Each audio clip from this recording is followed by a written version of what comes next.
नमस्कार, good morning dear student, welcome to OD study point. स्वागत करते हैं आप सभी का आपके अपने YouTube channel OD study point में। तो प्यारे दोस्तों, आज की क्लास में हम लोग स्टार्ट करेंगे फिजिक्स का एक नया चैप्टर, जिस चैप्टर का नाम है डियर स्टूडेंट प्रकाशिक यंत्र। आज की क्लास में डियर स्टूडेंट इस चैप्टर के बेसिक कॉन्सेप्ट व थ्योरी पार्ट को बहुत ही बेहतरीन तरीके से क्लियर करने वाले हैं।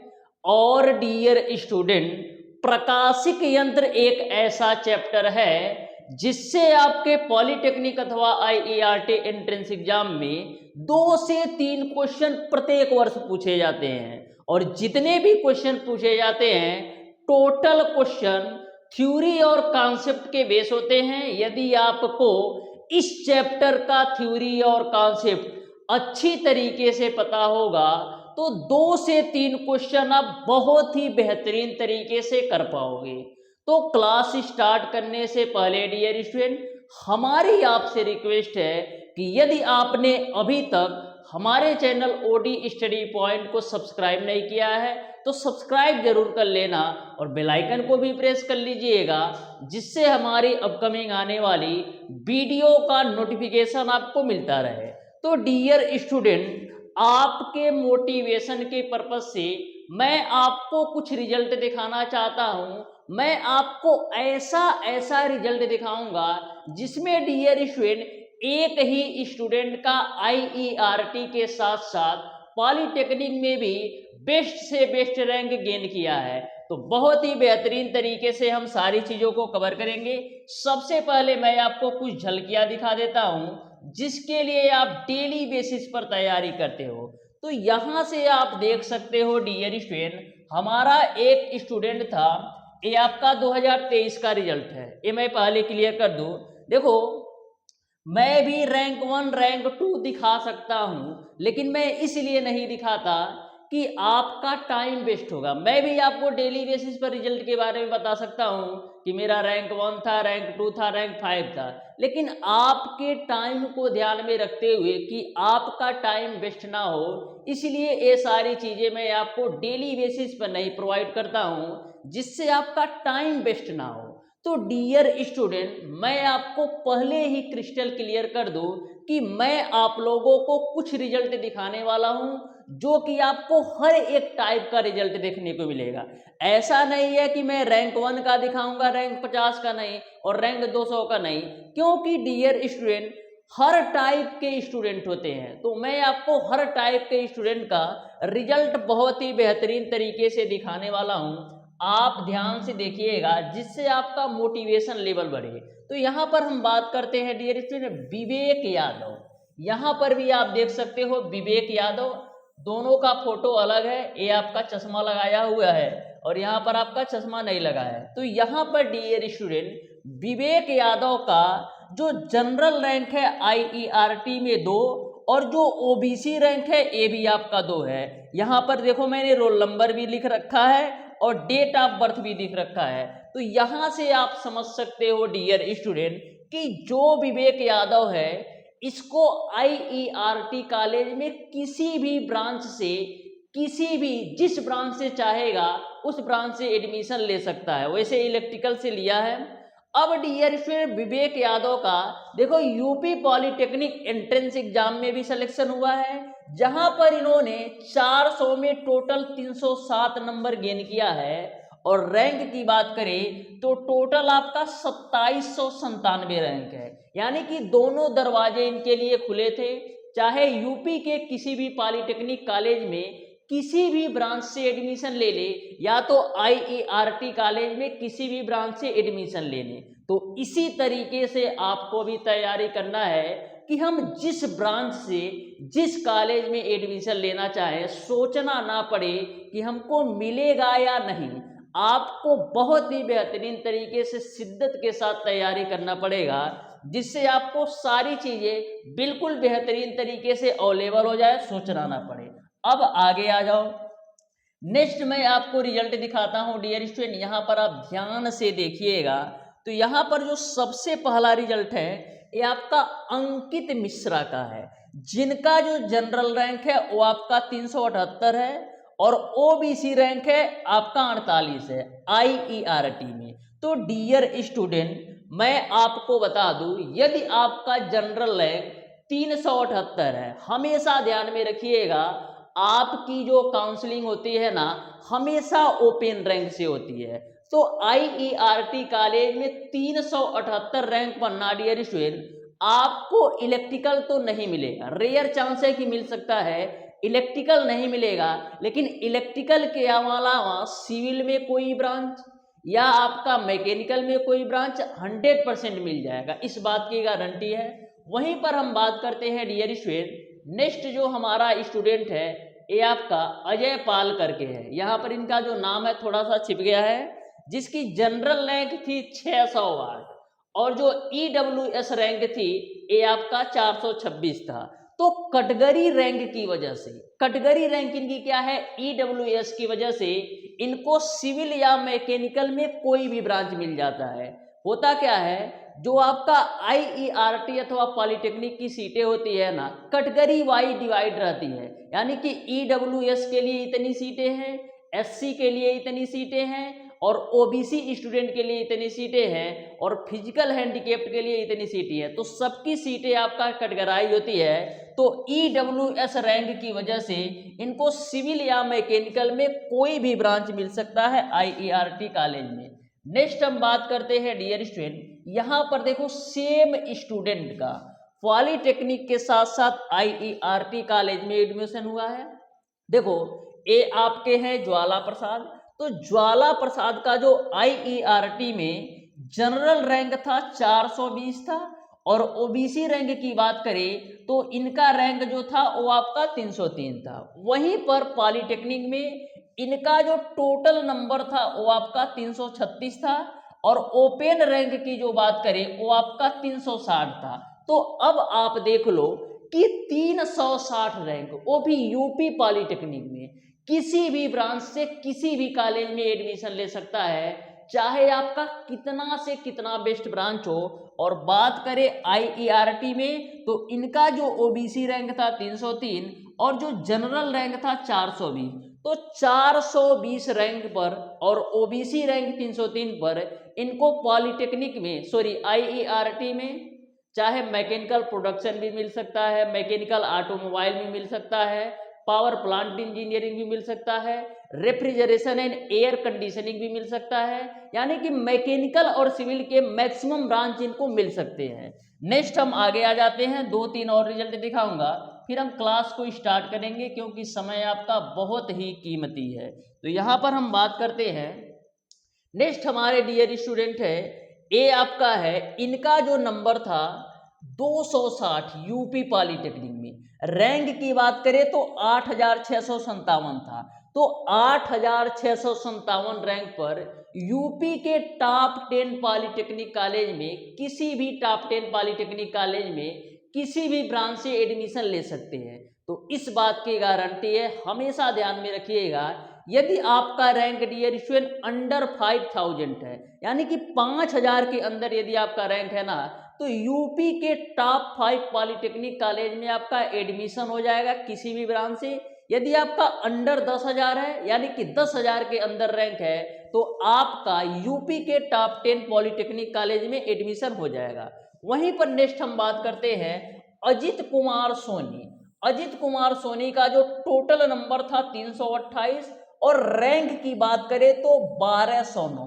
तो यहाँ पर डियर स्टूडेंट अजित कुमार सोनी को यूपी के, चाहे आपका नंबर 1 पर जो पॉलिटेक्निक कॉलेज हो या नंबर 2 पर पॉलिटेक्निक कॉलेज हो, यानी कि अंडर 5 टॉप पॉलिटेक्निक कॉलेज में किसी भी ब्रांच से एडमिशन ले सकता है, क्योंकि 1209 रैंक है। 1209 रैंक ना बहुत ही मायने रखता है पॉलिटेक्निक कॉलेज के लिए, वो भी यूपी के लिए। नेक्स्ट हम बात करते हैं डियर स्टूडेंट, इसके बाद हम क्लास को स्टार्ट करेंगे। नेक्स्ट हम बात करते हैं डियर स्टूडेंट निहाल राज द्विवेदी। तो निहाल राज द्विवेदी का IERT में जो ओपन रैंक था 267 था और EWS रैंक था ये इनका 33 था। तो EWS रैंक की वजह से इनको इलेक्ट्रिकल भी मिलने की 100% संभावना है कि इलेक्ट्रिकल भी इनको मिल गया होगा। और हम बात करते हैं जिग्नेश शुक्ला, तो जिग्नेश शुक्ला का देखो कितना बढ़िया रैंक है। जनरल रैंक था 27 और EWS रैंक था 3। तो इनको किसी भी ब्रांच से, यानी कि जिस ब्रांच से इनका मन करे IART कॉलेज में, उस ब्रांच से एडमिशन ले सकते हैं। कोई भी ब्रांच, यानी जिस ब्रांच पे हाथ रख देंगे ना उनका ये ब्रांच हो जाएगा, क्योंकि बहुत ही बेहतरीन रैंक गेन किया है। अब हम बात करते हैं डियर स्टूडेंट नेक्स्ट, ये आपका यही लास्ट है, इसके बाद हम क्लास को स्टार्ट करेंगे क्योंकि समय को ध्यान में रखते हुए। यहां पर हम बात करते हैं डियर स्टूडेंट शिवम सोनी। देखो शिवम सोनी का जो यूपी पॉलिटेक्निक में टोटल नंबर था 320 था, और रैंक की बात करें तो 646 था। रैंक की बात करें तो 646 था। तो इन्होंने IERT कॉलेज में एडमिशन लिया है, और इन्होंने जिस ब्रांच से एडमिशन लिया है वो आपका ब्रांच है dear student plastic and technology, क्योंकि इनको प्लास्टिक एंड टेक्नोलॉजी से करने का मन था, क्योंकि प्लास्टिक एंड टेक्नोलॉजी का विदेशों में काफ़ी डिमांड है।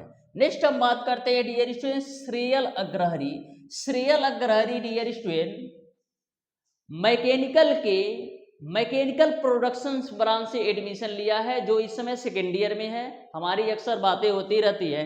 तो इन्हें जो टोटल मार्क गेन किया था 348 नंबर यूपी पॉलिटेक्निक में, और जो टोटल रैंक था ओपन रैंक 467 था।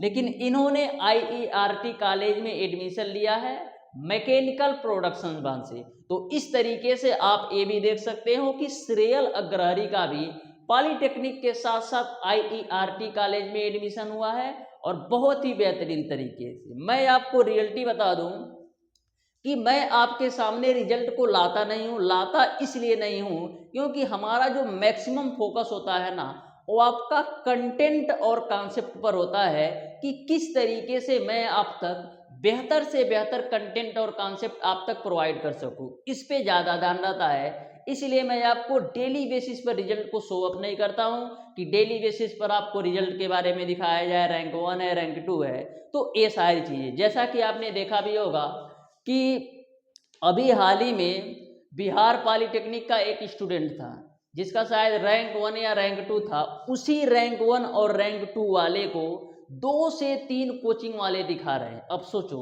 एक ही बच्चा है, उसी बच्चे को 2 से 3 कोचिंग वाले दिखा रहे हैं, यानी कि बच्चा जो है 24 के 24 घंटा में 48 घंटे पढ़ाई करता था। तो इन सारी चीज़ों को ध्यान में ना रखते हुए आपको जहां से अच्छा कंटेंट और कॉन्सेप्ट मिलता है ना, अच्छी तरीके से वहां से तैयारी कीजिए और आपका 100% रिजल्ट होगा, चाहे आपका पॉलिटेक्निक हो या IERT। तो चलिए डियर स्टूडेंट, हम लोग स्टार्ट करेंगे आज की क्लास को। बहुत ही बेहतरीन तरीके से सारी चीज़ों को कवर करेंगे। मैं आपको बता दूं डियर स्टूडेंट, हमारी डेली बेसिस पर क्लास होती है। जो हमारी फिजिक्स की क्लास होती है डियर स्टूडेंट, डेली सुबह के 10 बजे होती है, और जो मैथ की क्लास होती है डेली शाम के 4 बजे होती है। इसके अलावा डियर स्टूडेंट, यदि आपको PDF चाहिए, चाहे मैथ का या फिजिक्स का, तो हमारे व्हाट्सएप ग्रुप को जरूर ज्वाइन कर लीजिएगा। मैं अपने व्हाट्सएप ग्रुप का लिंक डियर स्टूडेंट इस वीडियो के डिस्क्रिप्शन बॉक्स में दे दूंगा। तो चलिए डियर स्टूडेंट स्टार्ट करते हैं, सारी चीज़ों को बहुत ही बेहतरीन तरीके से कवर करेंगे। सबसे पहले हम बात करते हैं मानव नेत्र के बारे में कि आपका ह्यूमन आई क्या होता है। तो जो आपका मानव नेत्र होता है डियर स्टूडेंट ना, वो एक अभिसारी लेंस की भांति व्यवहार करता है। जो आपकी आंख होती है, जो मनुष्य का नेत्र होता है, एक अभिसारी लेंस की भांति व्यवहार करता है। अब जो अभिसारी लेंस कौन सा लेंस है? अभिसारी लेंस को ही हम उत्तल लेंस कहते हैं। यानी कि जो मानव नेत्र होता है, जो मनुष्य की आंख होती है, वो आपका उत्तल लेंस की भांति व्यवहार करती है, जो मांसपेशियों की सहायता से एक जगह स्थिर रहता है। तो दो बातें आपको समझ में आ गई होगी कि जो मानव नेत्र होता है अभिसारी अथवा उत्तल लेंस की भांति व्यवहार करता है, जो मांसपेशियों की सहायता से आपका एक जगह स्थिर रहता है। अब होता क्या है डियर स्टूडेंट, जैसे आपकी वस्तु की किरणें आंखों में प्रवेश करती हैं, जैसे आपकी वस्तु की किरणें आंखों में प्रवेश करती हैं तो लेंस से अपवर्तित होकर, जैसे ही वस्तु की किरणें आंखों में प्रवेश करती हैं तो लेंस से अपवर्तित होकर वस्तु का जो प्रतिबिंब है ना रेटिना पर वास्तविक उल्टा तथा छोटा बनाती हैं। तो दूसरी बात भी आपको समझ में आ गई होगी, जैसे ही किसी वस्तु से किरणें आपकी आंख पर पड़ी तो लेंस द्वारा अपवर्तित होकर के उसका प्रतिबिंब रेटिना पर कैसी बनाती हैं, वास्तविक उल्टा और छोटा बनाती हैं। तो यहां पर आपसे क्वेश्चन कैसे पूछेगा कि हमारा नेत्र किस लेंस की भांति व्यवहार करता है, तो आपको पता होना चाहिए अभिसारी लेंस की भांति व्यवहार करता है। मानव नेत्र द्वारा बनाया गया प्रतिबिंब होता है, तो ध्यान में रखिएगा मानव नेत्र द्वारा जो बनाया गया प्रतिबिंब होता है वो आपका वास्तविक छोटा तथा उल्टा होता है। तो ये दो क्वेश्चन आपका डायरेक्ट मानव नेत्र से पूछा जा सकता है। पहला आपसे ये पूछा जा सकता है कि मानव नेत्र किस तरीके से काम करता है, तो अभिसारी लेंस की भांति काम करता है। मानव नेत्र में जो बना प्रतिबिंब होता है वास्तविक उल्टा और छोटा होता है। यहां तक आपको क्लियर है। नेत्र की संरचना डियर स्टूडेंट, जो आपके नेत्र की संरचना होती है ना वो कैमरे की संरचना से काफी मिलती जुलती है। यानी कि जो आपका मोबाइल का कैमरा हो या आपका 4K कैमरा हो, तो जो आपके मानव नेत्र की रचना है ना मोबाइल के कैमरे या यह कह सकते हो जो मानव नेत्र की रचना है कैमरे की रचना से काफी मिलती जुलती रहती है, जिसे हम डियर स्टूडेंट मानव शरीर में दिया हुआ एक प्रकाशीय यंत्र के नाम से भी जाने जाते हैं। तो डियर स्टूडेंट इसमें कौन कौन से पार्ट होते हैं? मानव नेत्र में आपको दृष्टिपटल देखने को मिलता है, श्वेत मंडल देखने को मिलता है, आइरिस देखने को मिलता है, पुतली देखने को मिलता है, नेत्र लेंस होता है, कोरोइड होता है, कचाप द्रव होता है और जली द्रव होता है और रेटिना होता है। ये जो 9 पार्ट मैंने बताया है ना डियर स्टूडेंट, ये मानव नेत्र के पार्ट है। तो मानव नेत्र के बारे में आपको समझ में आ गया होगा कि मानव नेत्र से कैसे क्वेश्चन पूछे जाते हैं। तो केवल तो आपका 2 ही क्वेश्चन बनने के चांस है, लेकिन मैंने आपको जानकारी के लिए ये सारी चीजें आपको बता दिया है। अब आ जाना बाबू आगे, हम उसी टॉपिक पर बात करेंगे जिससे आपके एग्जामिनेशन में क्वेश्चन पूछे जाते हैं। ऐसा नहीं है डियर स्टूडेंट कि आपको बोर्ड एग्जाम की कॉपी लिखना है कि डिटेल में लिखेंगे। आपको पॉइंट टू पॉइंट बात करना है, क्योंकि ऑब्जेक्टिव टाइप के क्वेश्चन पूछे जाते हैं, मल्टीपल चॉइस टाइप के क्वेश्चन पूछे जाते हैं। आप किसी भी तरीके से चाहे छू मंतर करके, चाहे कॉन्सेप्ट के साथ, चाहे कैलकुलेशन करके, आपका आंसर सही होना चाहिए, इससे मतलब है। आ जाओ आगे हम बात करते हैं समायोजन क्षमता क्या होता है। तो देखो क्या बोला है, आंख के लेंस की वक्रता त्रिज्या को बदलने की क्षमता को, आंख के लेंस के वक्रता त्रिज्या को बदलने की क्षमता को हम क्या कहते हैं? समायोजन क्षमता। आंख के लेंस के वक्रता त्रिज्या को बदलने की क्रिया को हम क्या कहते हैं? समायोजन क्षमता कहते हैं। ऐसा आंख के मुख्य पृष्ठ की सिलेरी पेशिया की सहायता से बदल करके किया जा सकता है। यानी समायोजन क्षमता को हम बदल सकते हैं सिलेरी पेशिया की सहायता से। अब हम बात करते हैं स्पष्ट दृष्टि की न्यूनतम दूरी क्या होती है। स्पष्ट दृष्टि की न्यूनतम दूरी क्या होती है? तो वह कम से कम दूरी जहां पर स्थित वस्तु को, वह कम से कम दूरी जहां पर स्थित वस्तु को मनुष्य द्वारा स्पष्ट रूप से देखा जा सकता है ना, वही आपका स्पष्ट दूरी होता है। वही आपका स्पष्ट दृष्टि की न्यूनतम दूरी होता है कि वह न्यूनतम दूरी, वह कम से कम दूरी जहां पर रखी वस्तु को मनुष्य स्पष्ट रूप से अपनी आंखों से देख सकता है ना, वही आपका स्पष्ट दृष्टि की न्यूनतम दूरी होती है। स्पष्ट दृष्टि की जो न्यूनतम दूरी होती है वो आपका 25 सेंटीमीटर होता है। स्पष्ट दृष्टि की जो न्यूनतम दूरी होती है वो आपका 25 सेंटीमीटर होता है, जिसको हम d से रिप्रेजेंट करते हैं। तो क्वेश्चन आपसे ऐसे पूछेगा कि स्पष्ट दृष्टि की न्यूनतम दूरी होती है, तो आप कहोगे 25 सेंटीमीटर, और अस्पष्ट दृष्टि की न्यूनतम दूरी क्या होती है? तो वह कम से कम दूरी जहां पर स्थित वस्तु को मानव जो है ना स्पष्ट रूप से देख सकता है, वही आपका स्पष्ट दृष्टि की न्यूनतम दूरी होती है। अब आया ना आगे, आगे हम बात करते हैं निकट बिंदु क्या होता है। तो निकट बिंदु क्या होता है? तो बिल्कुल सिंपल सा कॉन्सेप्ट है, निकट बिंदु तो वह न्यूनतम दूरी जो नेत्र से अधिकतम समंजन क्षमता के साथ हम देख सकते हैं, वही आपका निकट बिंदु होता है। यानी कि आपकी आंख से वह कम से कम दूरी जिसमें हम अधिकतम समंजन क्षमता या यह कह सकते हो अधिकतम समायोजन क्षमता लगा करके भी हम स्पष्ट तरीके से देख सकते हैं ना, वही आपका निकट बिंदु होता है। तो यहाँ से आप डिफिनीशन भी लिख लेना कि नेत्र से न्यूनतम दूरी पर स्थित वह बिंदु जिसे नेत्र अधिकतम समंजन क्षमता यानी अधिकतम समंजन क्षमता लगा करके आप देख सकते हो ना, वही आपका निकट बिंदु होता है। जैसे ये मेरा पेन है, तो मैं मान लेता हूं कि हमारा जो है यह कम से कम दूरी है, हमारा और पेन के बीच यह कम से कम दूरी है कि अधिकतम समंजन क्षमता के साथ हम इस पेन को देख सकते हैं ना, यही इसका निकट बिंदु हो गया। उसी प्रकार से हम बात करते हैं दूर बिंदु क्या होता है। तो दूर बिंदु क्या होता है? वह दूरस्थ बिंदु जिसमें हम बिना किसी समायोजन क्षमता के स्पष्ट रूप से अपनी आंख से देख सकते हैं ना, वही आपका दूर बिंदु होता है। यानी कि दूर बिंदु में होता क्या है कि वह अधिकतम से अधिकतम दूरी, वह दूरतम दूरी जिसमें हम बिना किसी समायोजन क्षमता के स्पष्ट रूप से देख सकते हैं ना, वही आपका दूर बिंदु होता है। तो यहां से डिफिनीशन लिख लेना। आंख की श्रांत अवस्था क्या होती है? देखो, आंख की श्रांत अवस्था क्या होती है? कभी कभी आपको होता है कि किसी चीज को देखने के लिए आपको आंखों पर ज्यादा जोर देना पड़ता है। कभी कभी ऐसा आपने देखा होगा कि किसी चीज को देखने के लिए आपको आंखों पर ज्यादा जोर देना पड़ता है।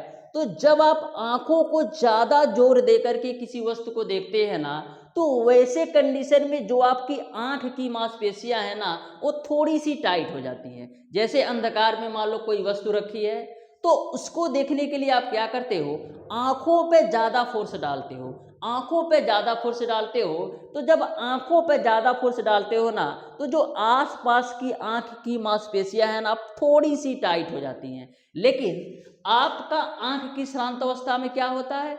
आंख की श्रांत अवस्था वही आपका होता है जब हम किसी वस्तु को फ्रीली तरीके से देख सके, यानी बिना किसी जोर डाले, बिना किसी तनाव डाले किसी वस्तु को हम फ्रीली तरीके से देख सके, तो वो आपका आंख की श्रांत अवस्था होता है। और आंख की श्रांत अवस्था में डियर स्टूडेंट, जो आपकी आंख की मांसपेशियां होती है ना, बिल्कुल ढीली होती है। बिल्कुल ढीली इसलिए होती हैं क्योंकि इन पर कोई प्रेशर नहीं होता है, कोई तनाव नहीं होता है, बिल्कुल फ्री तरीके से देखती हैं। तो इस तरीके से मांसपेशियां आंख की ढीली होती हैं, और उस कंडीशन में यानी आंख की श्रांत अवस्था में आंख पर किसी भी प्रकार का तनाव नहीं होता है। नेक्स्ट हम बात करते हैं दर्शन कोण क्या होता है।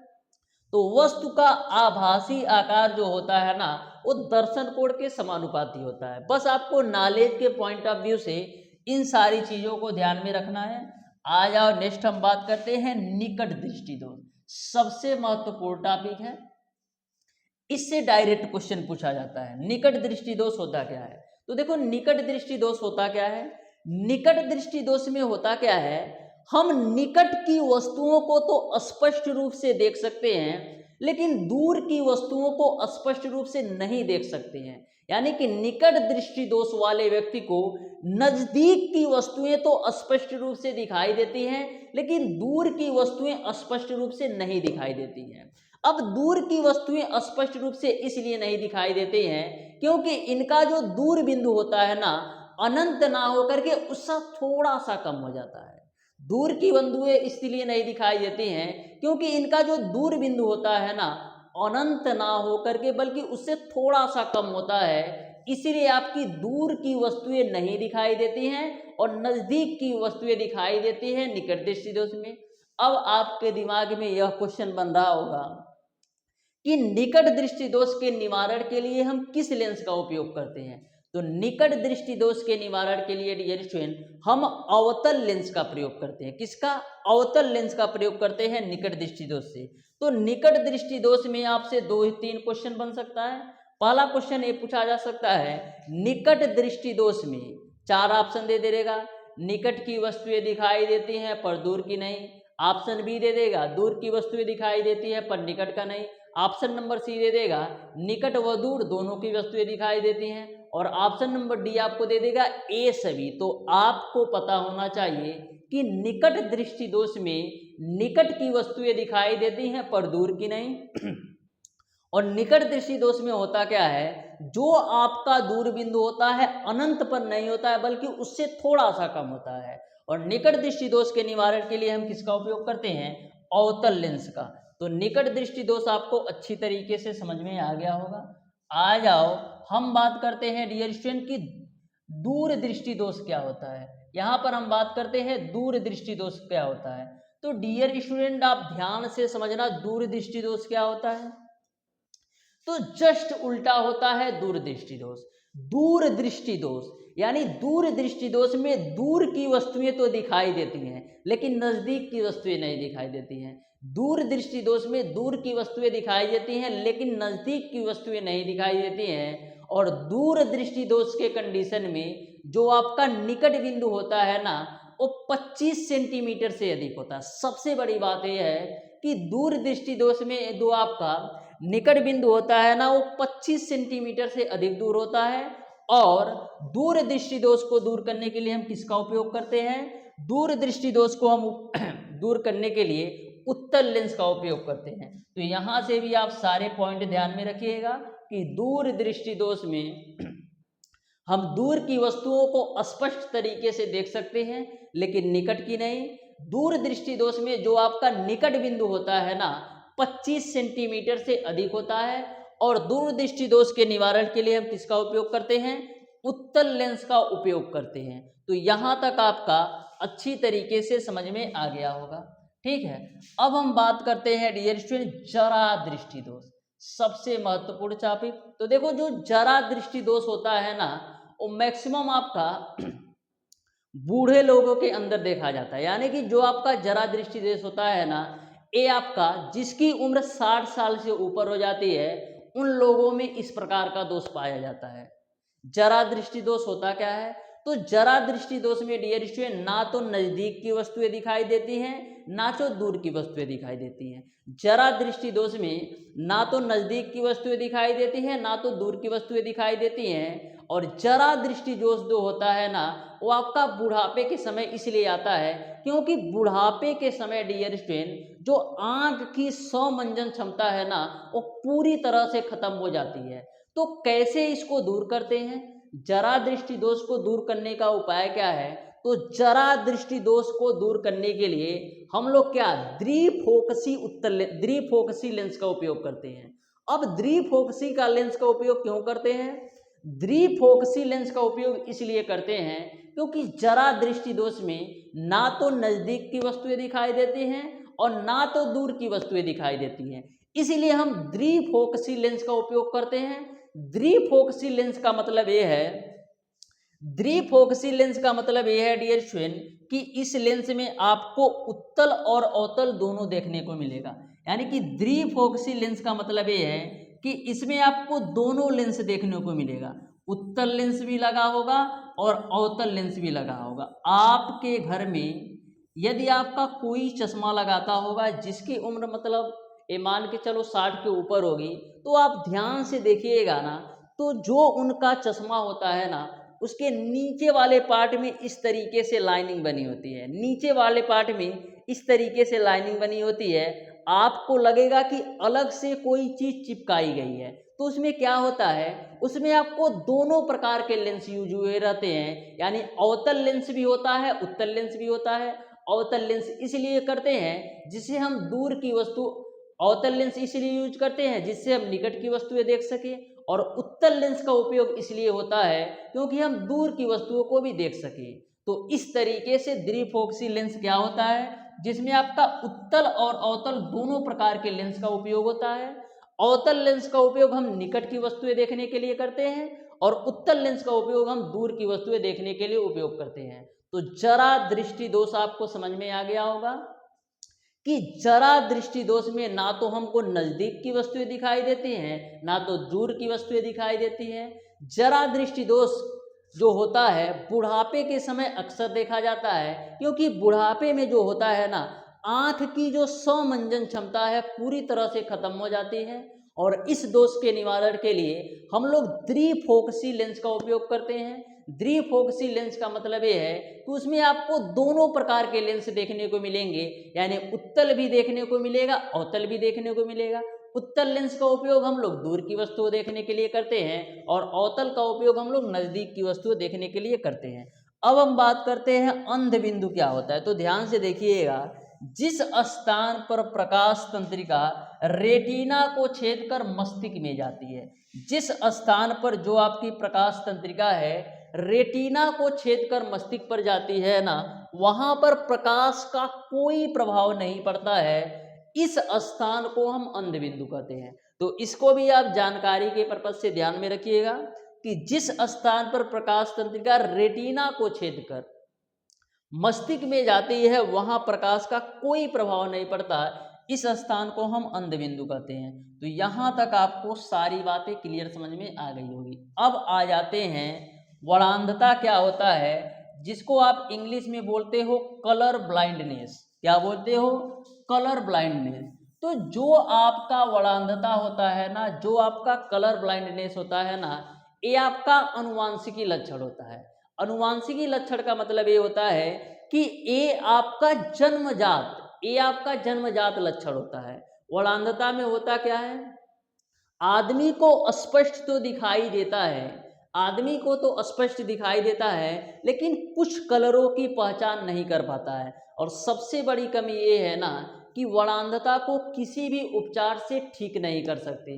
तो वरांधता आपको समझ में आ गया होगा कि वरांधता जो होता है ना, ये आपका अनुवांशिकी लक्षण होता है, यानी यह आपका जन्मजात लक्षण होता है। और इसमें होता क्या है, आदमी स्पष्ट रूप से देख तो सकता है लेकिन कलर की पहचान बिल्कुल नहीं कर सकता है। तो वरांधता आपको समझ में आ गया होगा। अब हम बात करते हैं डियर स्टूडेंट की सूक्ष्मदर्शी क्या होता है। जो आपका सूक्ष्मदर्शी होता है एक प्रकार का प्रकाशीय यंत्र होता है, जिसकी सहायता से हम किसी भी छोटी वस्तु का प्रतिबिंब जो है ना, किसी भी छोटी वस्तु का प्रतिबिंब जो है ना, आभासी और आवर्धित स्पष्ट दृष्टि की न्यूनतम दूरी पर देख सकते हैं। यानी कि जो आपका सूक्ष्मदर्शी है एक प्रकार का प्रकाशिक यंत्र होता है, जिसकी सहायता से किसी भी वस्तु का, किसी भी छोटी से छोटी वस्तु का जो प्रतिबिंब है ना, आभासी और आवर्धित स्पष्ट दृष्टि की न्यूनतम दूरी पर देख सकते हैं। देखो सूक्ष्मदर्शी का उपयोग होना वो छोटे छोटी चीज़ों को देखने के लिए यूज होता है। जैसे आपका पुल हो गया, तो पुल का जैसे मान लो एक इंड और दूसरे इंड के बीच का डिफरेंस 1 किलोमीटर है, तो वहाँ पर हम करते क्या हैं, सूक्ष्मदर्शी का उपयोग करते हैं, जिससे हम छोटी से छोटी वस्तु का ना बड़े से बड़े आकार में प्रतिबिंब को देख सके। तो आपको सूक्ष्मदर्शी समझ में आया होगा। सूक्ष्मदर्शी जो होता है वो आपका दो प्रकार का होता है, एक सरल सूक्ष्मदर्शी होती है और एक आपका संयुक्त सूक्ष्मदर्शी होती है। सूक्ष्मदर्शी जो होता है वो आपका दो प्रकार का होता है, एक आपका सरल सूक्ष्मदर्शी होती है और एक आपका संयुक्त सूक्ष्मदर्शी होती है। पहले ही मैं आपको क्लियर कर दूं कि आपको डियर स्टूडेंट सरल सूक्ष्मदर्शी और संयुक्त सूक्ष्मदर्शी का केवल डिफिनीशन पता होना चाहिए और आवर्धन क्षमता क्या होता है ये पता होना चाहिए। इसके अलावा आपके एग्जामिनेशन में कभी भी इमेज बनाने के लिए नहीं आएगा। इमेज बनाने के लिए इसलिए नहीं आएगा क्योंकि आपका डियर स्टूडेंट यह बोर्ड एग्जाम नहीं है कि आपको इमेज बनाकर पूरी अच्छी तरीके से दिखाना है। आपका यह जो एग्जाम है कॉम्पिटिटिव टाइप का है, यानी मल्टीपल टाइप के क्वेश्चन पूछे जाएंगे। तो इन सारी चीज़ों को आपको ध्यान में नहीं रखना है। आ जाओ हम बात करते हैं सरल सूक्ष्मदर्शी क्या होता है। तो जो आपकी सरल सूक्ष्मदर्शी होती है कम फोकस दूरी का एक उत्तल लेंस होता है। जो आपकी सरल सूक्ष्मदर्शी होती है ना, एक कम फोकस दूरी का उत्तल लेंस होता है, जिसके द्वारा किसी भी छोटी वस्तु का जो प्रतिबिंब है ना, हम लोग किसी भी छोटी वस्तु का प्रतिबिंब जो है ना, हम लोग आभासी बड़ा व सीधा प्राप्त कर सकते हैं। तो जो आपकी सरल सूक्ष्मदर्शी है एक प्रकार का क्या है, कम फोकस दूरी का उत्तल लेंस होता है और सरल सूक्ष्मदर्शी की सहायता से ना किसी भी वस्तु का आभासी बड़ा व सीधा प्रतिबिंब स्पष्ट दृष्टि की न्यूनतम दूरी पर हम पा सकते हैं। तो बस इतना ध्यान में रखना, डायरेक्ट क्वेश्चन पूछा जाता है डायरेक्ट क्वेश्चन पूछा जाता है कि सरल सूक्ष्मदर्शी क्या है, तो कम फोकस दूरी का एक उत्तल लेंस होता है। सरल सूक्ष्मदर्शी के सहायता से हम लोग किसी भी वस्तु का आभासी बड़ा प्रतिबिंब जो है स्पष्ट दृष्टि की न्यूनतम दूरी पर बना सकते हैं। बस इतना ध्यान में रखना, सरल सूक्ष्मदर्शी के यदि आपसे पूछा जाए कि स्पष्ट दृष्टि की न्यूनतम दूरी पर आवर्धन क्षमता क्या होगी, तो ध्यान में रखना स्पष्ट दृष्टि की न्यूनतम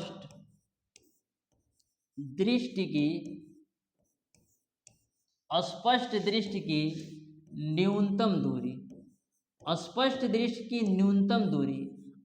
दृष्टि की न्यूनतम दूरी पर जो आपका आवर्धन यम होता है ना, वो आपका 1 प्लस का dy/f होता है। तो आप डायरेक्ट इसको ध्यान में रखिएगा, डायरेक्ट आपसे न्यूमेरिकल पूछ लेगा या तो आपसे फार्मूला ही पूछ लेगा कि सरल सूक्ष्मदर्शी में स्पष्ट दृष्टि की न्यूनतम दूरी के लिए आवर्धन क्षमता यम का मान क्या होता है। तो ध्यान में रखिएगा, स्पष्ट दृष्टि की न्यूनतम दूरी के लिए आवर्धन क्षमता यम बराबर आपका 1 प्लस का dy/f होता है। वहीं पर यदि हम बात करें सरल सूक्ष्मदर्शी में अनंत पर आवर्धन क्षमता यम का मान क्या होता है, तो यम बराबर आपका होता है dy/f।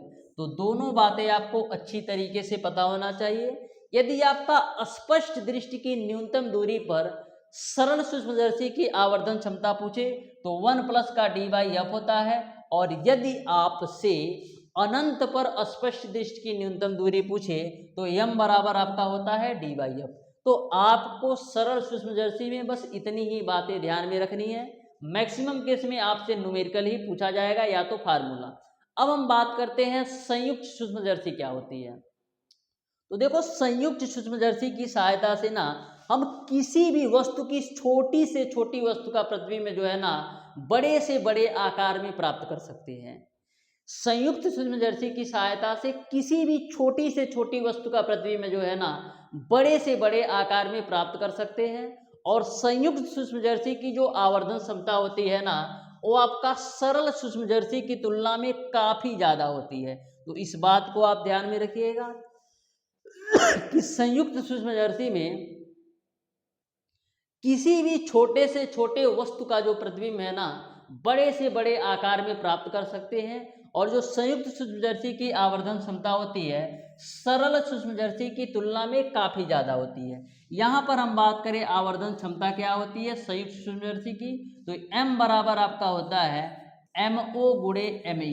m बराबर क्या होता है MO गुणे ME। MO बराबर क्या लिख सकते हैं, MO बराबर हम लिख सकते हैं L/FO, और ME बराबर हम क्या लिख सकते हैं, ME बराबर हम लिख सकते हैं D/FE। ME बराबर हम लिख सकते हैं क्या, ME बराबर हम लिख सकते हैं D/FE। तो इस बात को आप अच्छी तरीके से ध्यान में रखिएगा कि संयुक्त सूक्ष्मदर्शी की जो आवर्धन क्षमता होती है वो M बराबर ME होता है, जहां MO की वैल्यू होती है L/FO, और ME की जो वैल्यू होती है वो आपका D/FE होता है। FO क्या होता है, अभिदृश्यक लेंस की फोकस दूरी। FO क्या होता है, अभिदृश्यक लेंस की फोकस दूरी। और जो आपका FE होता है ना अभिनेत्र लेंस की फोकस दूरी होती है। और जो D होता है ना स्पष्ट दृष्टि की न्यूनतम दूरी होती है, जिसकी वैल्यू आपको 25 सेंटीमीटर होता है।